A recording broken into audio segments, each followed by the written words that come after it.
Remal চলে যাওয়ার ঠিক পরের মুহূর্তেই আমরা চলে গেলাম এই ছিটেফোঁটা বৃষ্টির মধ্যে এবং জলজমার মধ্যে সোদপুরে। আজকে কিসের জন্য সোদপুরে গেছি, এই দেখো এই রকম জল জমেছে, তার সত্ত্বেও আমরা চলে এসেছি আজকে আরসালানে।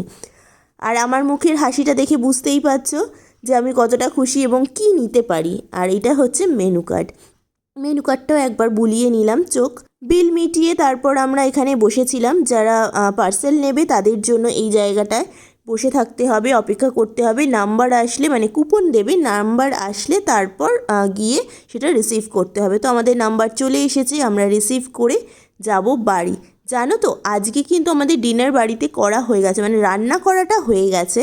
তা সত্ত্বেও আমাদের যে হুজুগ বলে না যে ওয়েদারটা এত ভালো, যাই আজকে বিরিয়ানি তো খেতেই হবে, কারণ ওয়েদার হচ্ছে ঠান্ডা ঠান্ডা, গরমের মধ্যে এইসব খেতে একদম মন চায় না। রাতে আমরা চলে এসেছি আরসালানে, আর ও নিয়ে আমরা যাচ্ছি আবার বাড়ির পথে। আর সারা রাস্তায় ভিজে চপচপে, মানে বৃষ্টি প্রচুর হয়েছে এবং জল তো জমে রয়েছে এই রাস্তায়, তোমাদের পিছনে তোমরা দেখতেই পারছো। আর সেই দিন পুরো দোকানপাট বেশিরভাগ সব বন্ধ ছিল, এই দেখো। তো আমরা সেইগুলোই দেখতে দেখতে আবার বাড়িতে চলে আসি এবং এসে আমরা এনজয় করব বিরিয়ানি। আর আজকে দেখবে বিরিয়ানি যেহেতু ডিনারে রয়েছে, সেহেতু আজকে খিদেটা একটু বেশি পাবে। সেটা কার কার হয় অবশ্যই কমেন্ট বক্সে কমেন্ট করে জানিও।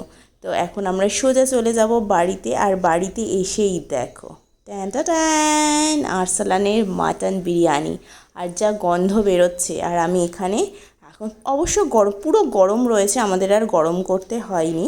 আর এখন খাবারটা বাড়বো, আর তার সাথে সাথে কিন্তু রায়তাও দিয়েছে।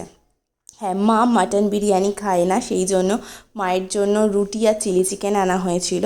আর আমরা 3 জনে খাবো আজকে মাটন বিরিয়ানি। এটা হলো রায়তা।